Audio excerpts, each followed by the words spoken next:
کے بعد میں دعوت دیتی ہوں عرشیہ بنت اسماعیل کو، جو اسف الرابع کی طالبہ ہیں، جن کی تقریر کا عنوان ہے تعلیم نسوان سے غفلت۔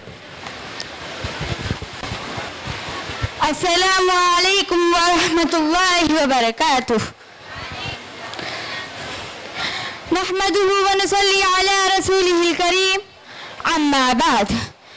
صدر محترمہ، علماء اکرام، مہمانان نظام، ذمہ داران جامعہ، مشفقین معلمین و معلمات،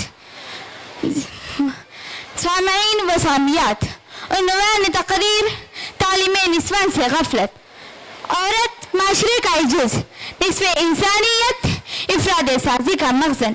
عورت جس قدر مضبوط و بہادر اور تعلیم و تربیت سے آراستہ ہوگی، نئی نسل اسی قدر با کمال اور صالح و فلاح سے ہمکنار ہوگی۔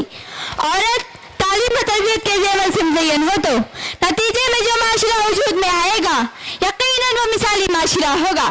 تاریخ بتاتی ہے کہ دنیا میں جتنے بھی عظیم الشان انسان گزرے، ان کی عظمت یا ان کی بڑائی کا اصل راز ان کے والدین کے ہاتھوں ان کی بچپن ہی سے بہتر اور متوازن تعلیم و تربیت ہے۔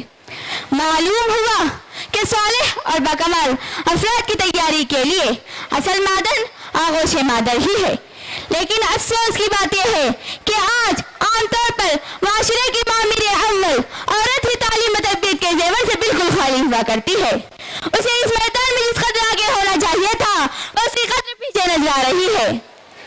امت مسلمہ بالخصوص ہندوستانی مسلمانوں سے ایک بڑی غلطی یہ ہوئی کہ انہوں نے غیر اہم اور مختلف فرضی مسائل کو بنیاد بنا کر اپنی عورتوں کو چہار دیواری میں اس طرح سے قید کیا کہ وہ تعلیم و تربیت سے بالکل ہی محروم ہو گئی۔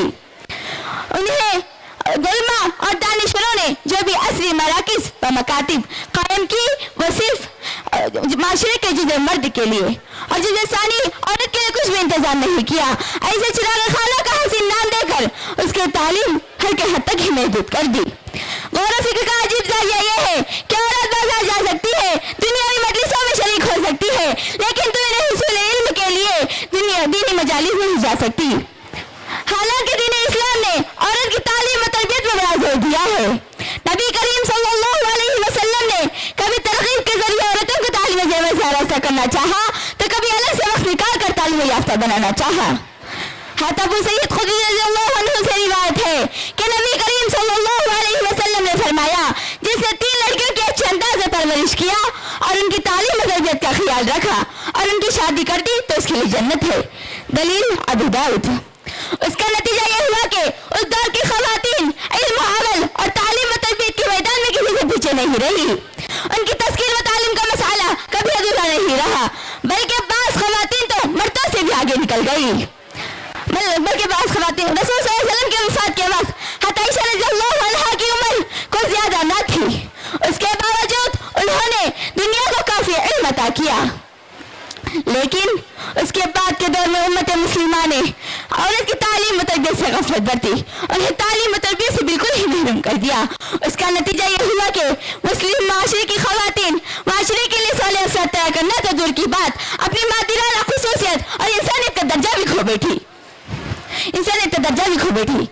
اسی غفلت کا نتیجہ ہے کہ آج مسلم عورتیں معاشرے میں معرفت قیام کے بجائے ان کی رات کام قیام کرنے میں زیادہ نظر آ رہی ہے، اور معرفت قیام اور دنیا کو علم اور ہنر کا درس دینے کے بجائے غیر افغان کے افراد کی رفع اونچائی میں نظر سے دیکھ رہی ہے۔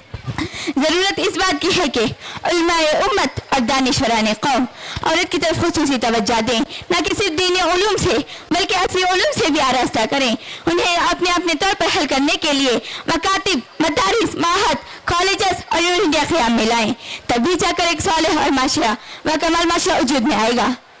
اللہ تعالیٰ ہم تمام کو اس کی توفیق دے، آمین ثم آمین۔ السلام علیکم ورحمۃ اللہ وبرکاتہ۔